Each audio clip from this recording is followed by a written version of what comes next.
자빠져 있어도 사랑해.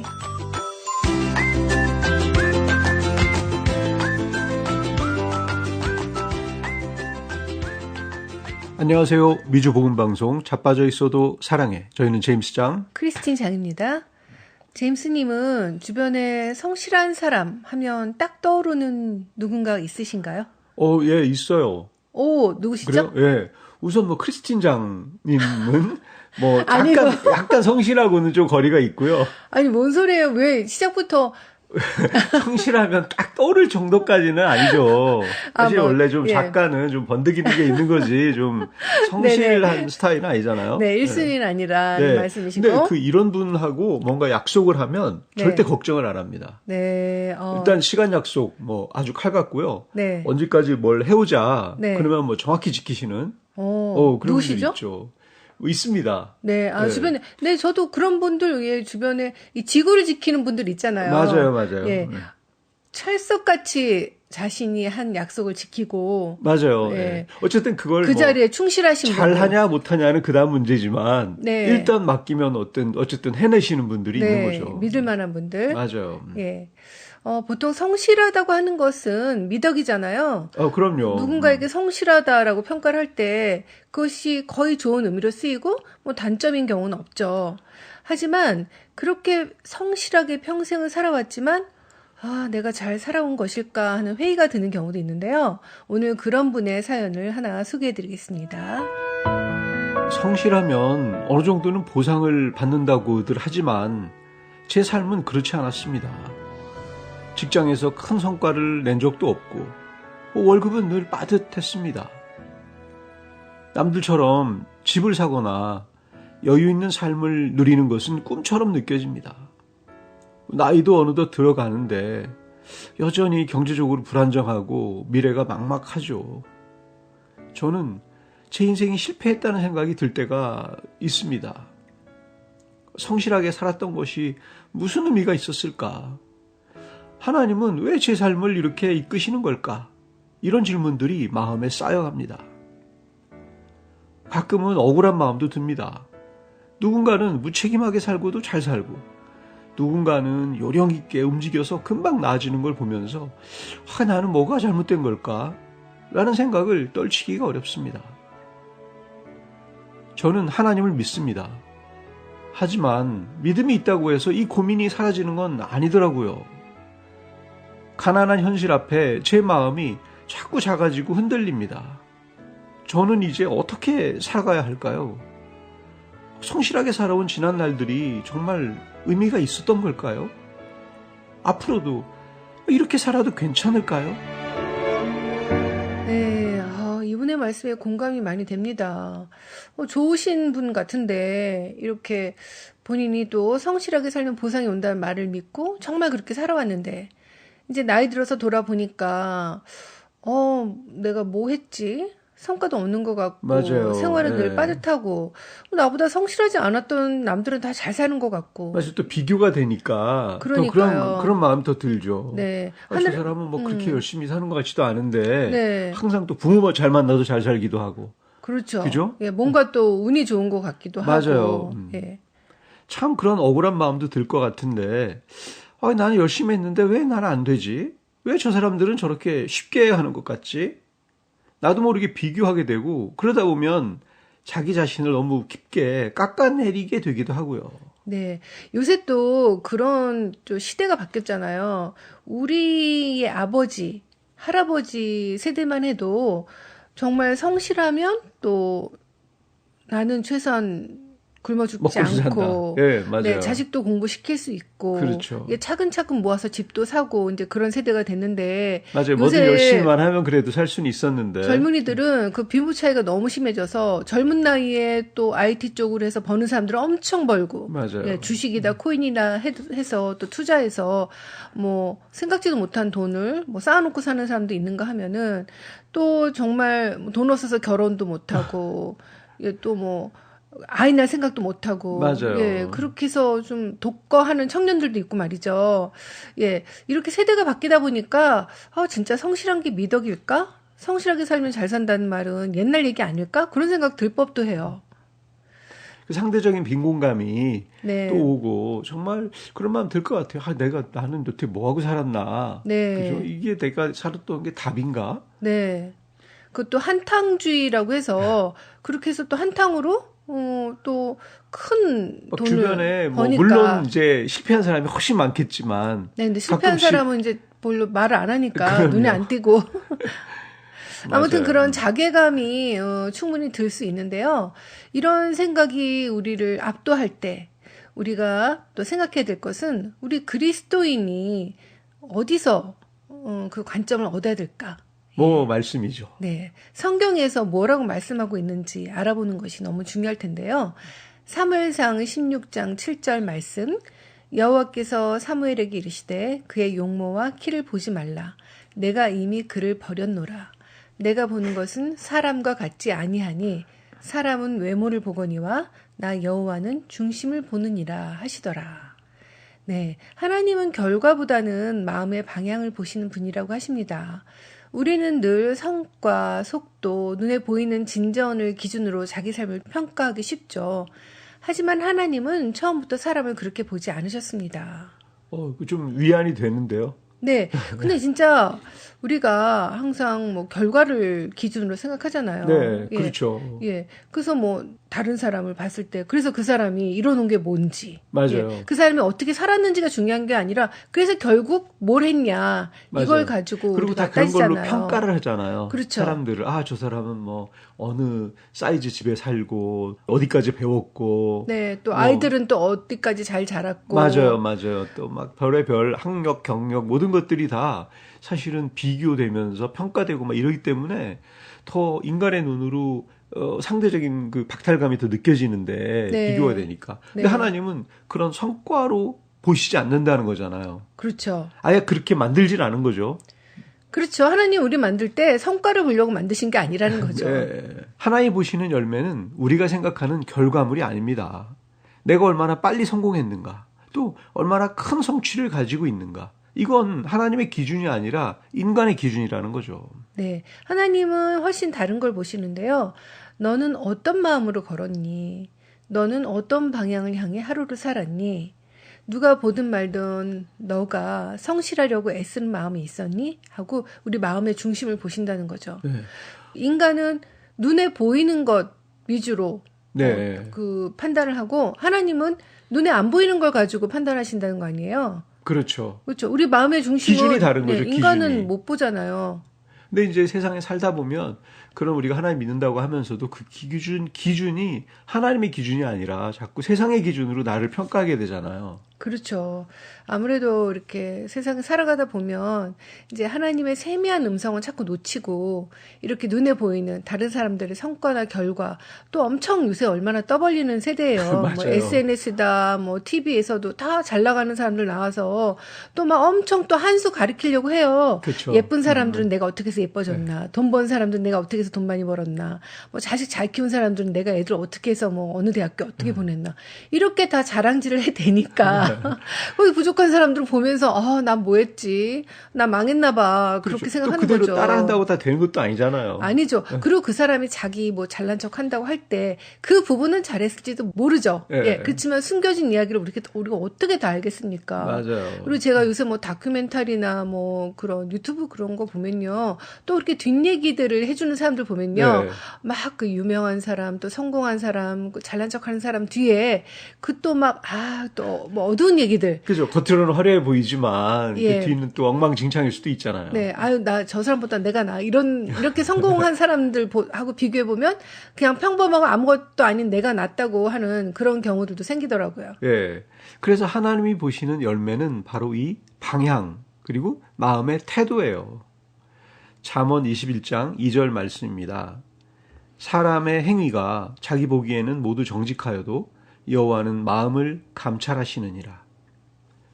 그래서 신실하게 살아온 시간이나 눈에 보이는 보상이 없어도 마음을 지켜낸 그 길은 이미 하나님 앞에 열매인 거예요. 왜냐하면 하나님은 결과가 아니라 마음의 충성을 열매로 보시기 때문입니다. 네.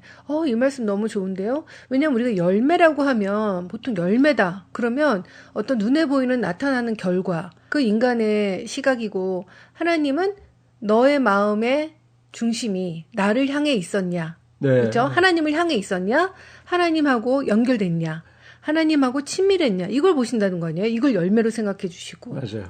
예. 우리가 보통 뭐 마라톤 같은 걸 할 때 뭐 인간의 기준으로 보면 막 누가 몇 초에 막 했고 누가 몇 등을 했냐를 막 따지지만 네. 사실 우리 몸에 좋은 것은 그거를 준비하면서 내 몸을 건강하게 하고 또 완주해서 그 성취감을 느끼고 네. 그런 부분들이 그 과정이 중요한 건데 결과만 보는 것이 인간의 관점이라면 네. 하나님 전혀 다른 방법으로 평가하시는 거죠. 네.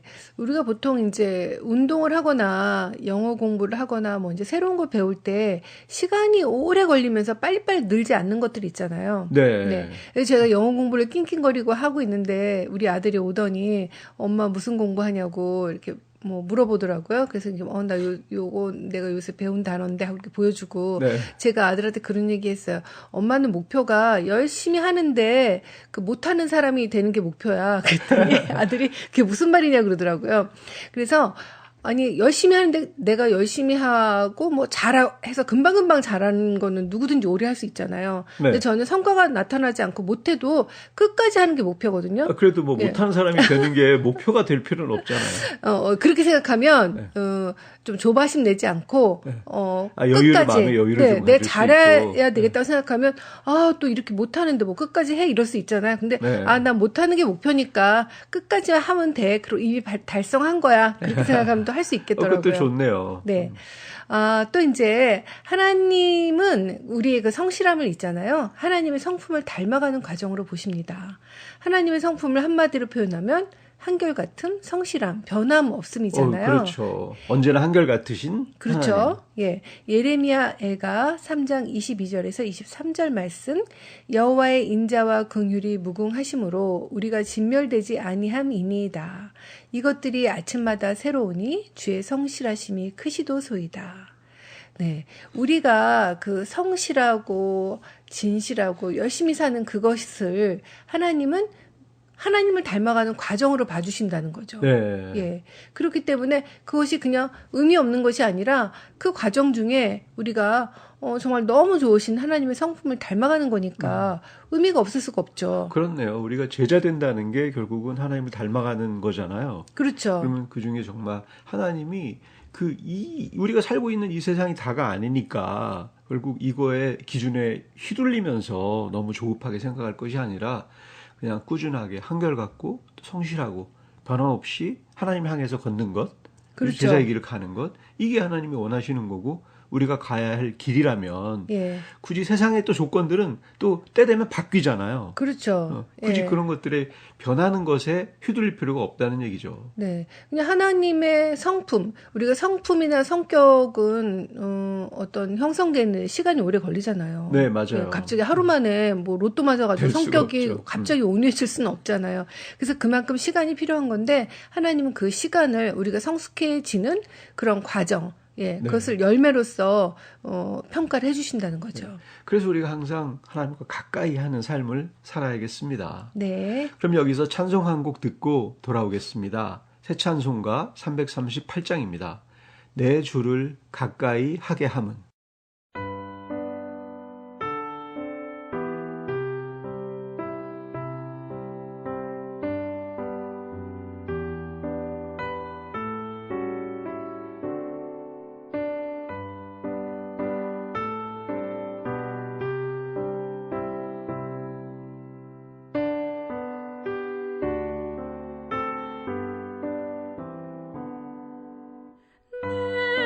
내 주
네, 하나님은 날마다 한결같으신 분입니다.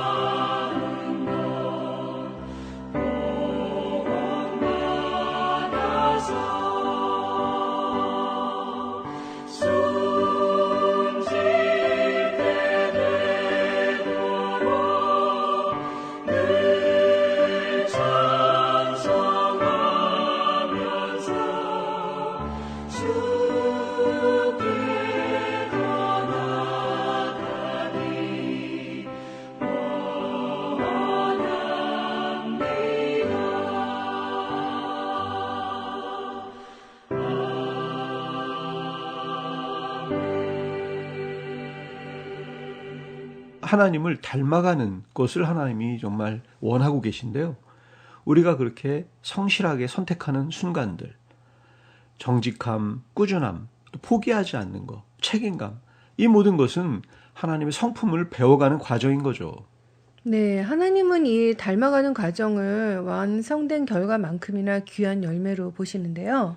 갈라디아서 5장 22절에서 23절 말씀, 오직 성령의 열매는 사랑과 희락과 화평과 오래 참음과 자비와 양성과 충성과 온유와 절제니 이 같은 것을 금지할 법이 없느니라. 여기서 충성은 성실함, 꾸준함, 변함, 없음을 뜻하는 단어인데요. 신실하게 살려고 애쓴 작은 선택 하나가 벌써 성령의 열매 중 하나를 맺고 있다는 뜻이죠. 그렇네요. 내가 성실한 게 또 하나님께 충성한 거네요. 네, 여기서 열매가 다 눈에 보이는 게 아니에요. 네. 오직 성령의 열매는 하고 사랑, 희락, 화평, 오래 참음, 온유, 절제 이런 것들이 다 맞아요. 정말 눈에 보이는 게 아니에요. 그러고 보면 우리가 정말 눈에 보이는 것만 가지고 열매라고 평가하는 것 자체가 얼마나 하나님과 동떨어진 생각인지 다시 깨닫게 되네요. 제가 다시 보니까 이게 참 우리한테 이 성령의 말씀으로, 그죠? 성령의 열매가 사랑과 희락과 화평과 오래 참음과 이게 다 우리가 이렇게 하라는 거잖아요. 이게 우리를 기쁘게 하는 것이고. 그런데 이게 보면 세상의 기준이 하나도 없는 것 같아요. 맞아요. 세상적으로 성공하고 뭔가 이기고 어디 합격하고 1등하고. 네. 그죠? 이런 돈 많이 벌고 이런 거하고는 전혀 상관없잖아요. 성령의 열매는. 그러니까요. 정말 겹치는 게 없네요. 네. 네. 참 사람들은 잘 몰라줘도 하나님은 이렇게 말씀하시는 것 같아요. 내가 나를 닮기 위해 애쓴 그 순간 나는 이미 너에게서 열매를 보았다. 그 신실함은 하나님을 닮아가는 여정이고 그 여정 자체가 하나님 보시기에 귀한 결실인 거예요. 네. 제가 읽었던 책 중에 그런 내용이 있거든요. 어느 이제 오케스트라에게 유명한 지휘자가 그 악보를 줬는데 이 오케스트라가 아무리 기를 쓰고 연주를 잘해보려고 해도 너무 어려운 거예요, 곡이. 악보가. 예, 네, 곡이 너무 네, 어려우니까 아니 이거를 어떻게 연주하라고 준 겁니까? 이렇게 이제 항의를 했대요. 네. 그랬더니 그 작곡가가 아니 당신들께서 잘하고 계시는 것 같습니다. 제가 원한 것은 이게 안 되는 걸 열심히 해보려고 할 때 노력할 때 나오는 그 소리입니다. 라고 얘기를 했대요. 그리고 다 완성되지 않아도. 그러니까 노력할 때 나오는 네. 그 소리가. 그쵸. 완벽한 소리가 아니라 네. 노력할 때 나오는 소리를 원했다는 거죠. 와, 네. 하나님께서 정말 우리의 그 과정, 우리가 하나님을 닮기 위해서 애쓰는 그 시간을 하나님이 귀하게 보신다니 갑자기 그 생각이 나나요? 네. 그러니까 뭐 결과가 잘했고 못했고 그걸 따지는 게 아니라 그 순간 애쓰려는 그 마음, 그 사랑, 네. 그 정성, 그것을 하나님께서 높이 평가해 주시는 것 같아요. 그리고 하나님의 그 어떤 인도하심이나 하나님이 원하시는 방향은 네. 또 어떻게 보면 또 그렇게 어려운 방향도 아닌 것 같아요. 네. 네, 막 우리가 막 너무 어려워서 못 가는 그런 길이 아니라 네. 전혀 방향이 세상적이지 않은 거죠. 그렇죠. 남들은 더 가지려고 할 때 더 나누려고 하는 거. 네, 어렵네요, 어려워. 그래서 어려운 가지려고 하는데 나누려는 게 어렵죠. 그래. 그 제임스님 뭐 맛있는 거 있으면 그것도 안 나누더구만. 아, 그렇죠. 예. 근데 먹는 거 좀 그렇죠.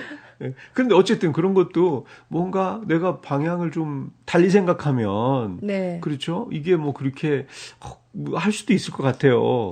근데 맞아요. 우리 관점의 차이인 것 같아요. 내가 이제 먹을 걸 혼자 먹고 다 차지하면 좋을 것 같죠. 처음에는. 네. 그래서 당연히 나 혼자 먹고 싶은데 사실 내가 혼자 배부른 것보다 내가 사랑하는 사람하고 나눠 먹으면서 콩 한 쪽도 나눠 훨씬 먹는 더 좋죠. 그 기쁨이 그냥 어떻게 내 맞아요. 배 불러 터지는 거랑 비교가 되겠습니까? 그 행복이. 그러니까 그것만 살짝 바꾸면 네. 사실 우리가 하나님이 원하시는 그 성령의 열매가 네. 우리 삶의 방향이 될 수가 있는데 네. 그러니까 우리가 하나님 마음을 알면 점점 그렇게 하나님 원하시는 방향으로 사는 게 쉬워질 것 같아요. 맞아요. 마음이 내 안에 들어오기만 하면 내가 변화되겠죠.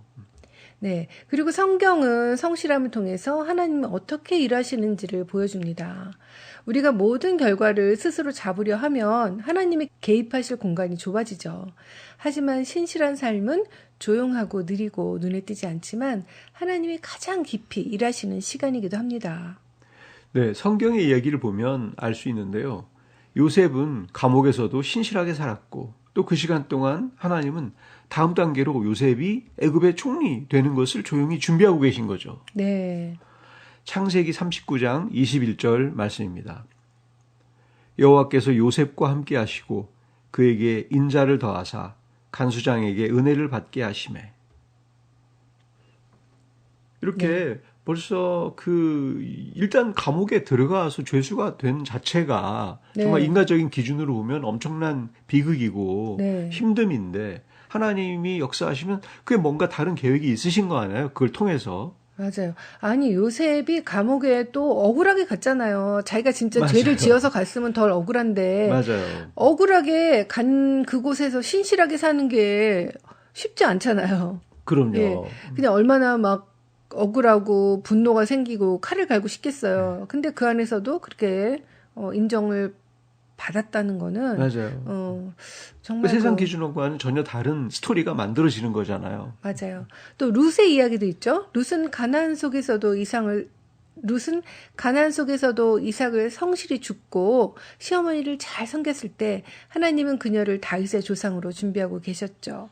룻기 2장 12절 말씀, 여호와께서 내가 행한 일에 보답하시기를 원하며 이스라엘의 하나님 여호와께서 그의 날개 아래에 보호를 받으러 온 내게 온전한 상 주시기를 원하노라 하는지라.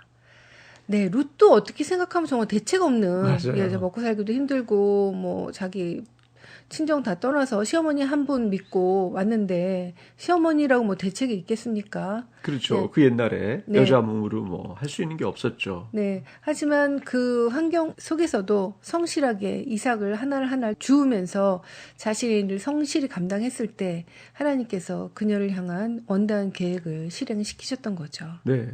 또 예레미야가 울면서 기도할 때 하나님은 그 눈물을 통해서 이스라엘을 향한 하나님의 마음을 드러내셨어요. 예레미야 33장 3절 말씀입니다. 너는 내게 부르짖으라. 내가 네게 응답하겠고 내가 알지 못하는 크고 은밀한 일을 네게 보이리라. 이렇게 좀 신실함이 조용해 보여도 그 시간은 하나님이 개입하시는 통로가 되는 것 같아요. 네. 우린 좀 조용하고 아무 기미가 없고 힘이 없어 보이면 그 아무 일도 안 일어난다고 생각하기 쉽잖아요. 네, 꽝인가 맞습니다. 보다. 그렇게 할 수 있는데 아무것도 일어나지 않는 것처럼 느끼는 그 순간에도 하나님은 그 틈에서 관계도 움직이시고 상황도 바꾸시고 우리를 단단하게 빚고 계시는 거죠. 그래서 신실함은 눈에 보이지 않아도 이미 열매입니다. 왜냐하면 그 신실함을 통해서 하나님이 계속 일하고 계시기 때문이에요. 네. 아까 처음에 우리한테 원고로 자기 사연 보내주신 분 얘기가 생각나네요. 네. 그분이 그냥 자기는 신실하게 성실하게 일만 해왔는데 옆 사람들하고 비교해보면 내가 크게 이룬 것도 없어 보이고 그렇죠? 나는 뭐 별로 그 재산도 없고 내세울 게 없고 내세울 게 없어 보이고 예. 네, 그런데 하나님은 그 시간이 하나님이 개입하시는 통로라는 거잖아요. 네. 좀 그런 그 사람의 성실함을 통해서 또 그 자녀들과 가족들에게 이분의 성실함이 어떤 메시지가 됐을 수도 있고 그리고 그분이 그 얘기 하셨잖아. 나는 하나님을 믿는다. 예. 그 시간 동안 하나님하고 함께 했던 그 시간. 네, 그렇죠. 예. 하나님께 드렸던 그 마음. 하나님이 그것을 열매로 보신다는 말씀이죠. 맞아요. 그런 평강의 마음이 그동안 나에게 또 위안을 줬고 그래서 본인이 그동안 하나님과 주고받은 그런 것들을 열매로 보지 않고 만약에 눈에 보이는 것만 열매로 본다면 그분은 실패한 인생이라고 할 수 있지만 하나님께 눈을 돌리는 순간 본인은 그 천국의 열매를 맛보고 있는 자로구나 하는 관점이 바뀌는 순간 인생이 다르게 보일 것 같아요. 맞아요. 내가 감옥에 있어도 뭔가 이거 막 그 울분 속에서 세상적인 눈으로만 보고 자기의 그냥 상태를 막 비관하면서 산다면 한없이 비극이 되겠지만 여전히 하나님의 개입하심을 내가 기대하면서 또 그죠? 그렇게 그냥 신실함으로 살아가면 또 우리 사랑의 하나님이 어떻게 역사하시잖아요. 그럼요.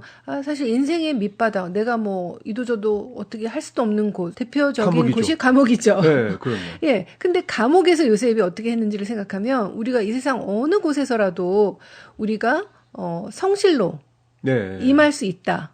그렇죠. 예. 더군다나 우리가 이렇게 선택할 수 있다, 성실을. 네, 누명을 뒤집어 쓰고 또 더군다나 갔을 때 네. 이렇게 뭔가 억울한 피해를 입으신 분들도 또 많이 있을 수 있잖아요. 맞아요. 그런 분들이 같이 그 그렇게 안에서도 성실할 수 있다는 거죠. 예. 예.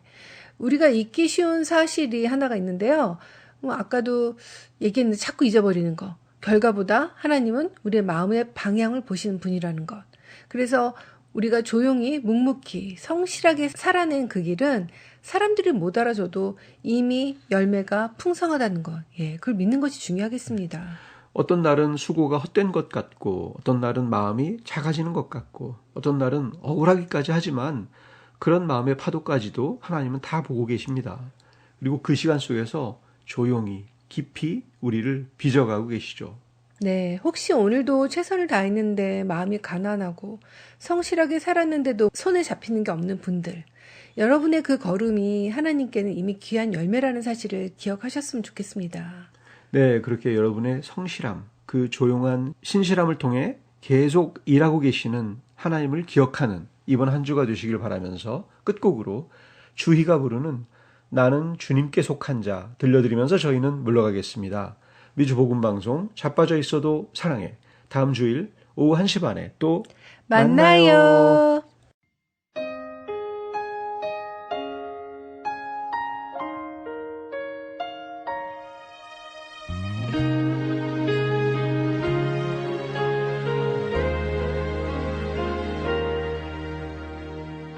이 땅에 내 삶이 비록 버겁더라도 주님의 선하심 나 믿으며 가리. 이 작은 자 통해 주가